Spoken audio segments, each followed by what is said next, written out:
আপনি বিমানে করে মালয়েশিয়া যাচ্ছেন, আর ঠিক মাঝ আকাশে 40,000 ফুট উঁচুতে আপনার বিমানের ইঞ্জিন দুটোই হঠাৎ করে বন্ধ হয়ে যায়।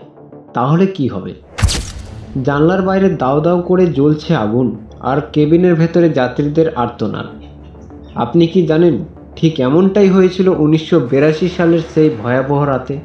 আজকের ভিডিওতে আমরা জানব, মাঝ আকাশে ইঞ্জিন স্তব্ধ হয়ে গেলে মৃত্যু কি অনিবার্য, নাকি সেখান থেকেও ফিরে আসা যায়। 1982 সাল, ব্রিটিশ এয়ারওয়েজ ফ্লাইট 9 কুয়ালালামপুর থেকে অকল্যান্ড যাওয়ার পথে হঠাৎ শুরু হলো এক অদ্ভুত তাণ্ডব। আকাশে কোনো মেঘ নেই, কিন্তু পাইলটরা দেখলেন জানলার কাচের ওপর নীল রঙের অদ্ভুত বিজলি খেলছে। একে বলা হয় সেন্ট অ্যালমোস ফায়ার। হঠাৎ 1 নম্বর ইঞ্জিন বিকট শব্দে বন্ধ হয়ে গেল। তার কয়েক সেকেন্ডের মধ্যে 2, 3 এবং 4 সবকটি ইঞ্জিন পুরোপুরি স্তব্ধ। 40,000 ফুট উঁচুতে বিমানটি এখন একটি বিশালাকার পাথরের টুকরোর মতো নিচে নামতে শুরু করেছে। কেবিনের ভেতরে তখন বাতাসের চাপ কমেছে, অক্সিজেন মাস্ক বেরিয়ে এসেছে। যাত্রীরা জানতেন না যে কি হচ্ছে। পাইলট এরিক মুরি অন্তত শান্ত গলায় ঘোষণা করলেন, লেডিস অ্যান্ড জেন্টলম্যান, আমাদের একটা ছোট্ট সমস্যা হয়েছে। 4টি ইঞ্জিনই বন্ধ হয়ে গেছে। আমরা চেষ্টা করছি চালু করার, আশা করি আপনারা খুব বেশি কষ্টে নেই। ভাবুন তো, নিচে সমুদ্র, আর 40,000 ফুট থেকে আপনি ক্রমাগত নিচে নামছেন। যাত্রীরা তখন প্রিয়জনদের উদ্দেশ্যে চিঠি লিখতে শুরু করেছেন।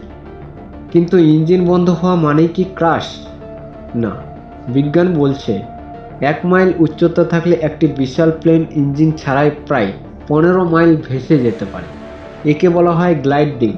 পাইলটরা প্লেনটিকে নামাতে নামাতে 13,000 ফুটে নিয়ে এলেন, আর ঠিক তখনই এক অলৌকিক ঘটনা ঘটল।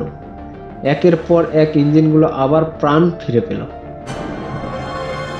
আসল কারণ ছিল আগ্নেয়গিরির ছাই, যা ইঞ্জিনের ভেতরে ঢুকে পাথর হয়ে গিয়েছিল। নিচে নামার ফলে সেই পাথর গলে যায় এবং ইঞ্জিন আবার চালু হয়। জাকার্তা বিমানবন্দরে সেই রাতে প্লেনটি নিরাপদে ল্যান্ড করে। 248 জন যাত্রীর নতুন জীবন ফিরে পায়। আজকের আধুনিক বিমানে ইঞ্জিন বিকল হওয়ার সম্ভাবনা লাখে একটা। এমনকি একটা ইঞ্জিন বন্ধ হলেও বিমান অনায়াসে গন্তব্যে পৌঁছে যেতে পারে। বিমানে চড়তে কি আপনি ভয় পান, নাকি আকাশে ওড়ার আপনার স্বপ্ন? কমেন্টে অবশ্যই জানান। দেখা হচ্ছে পরের রহস্যময় ভিডিওতে। সাবস্ক্রাইব করুন বং সেন্ট্রাল। ধন্যবাদ।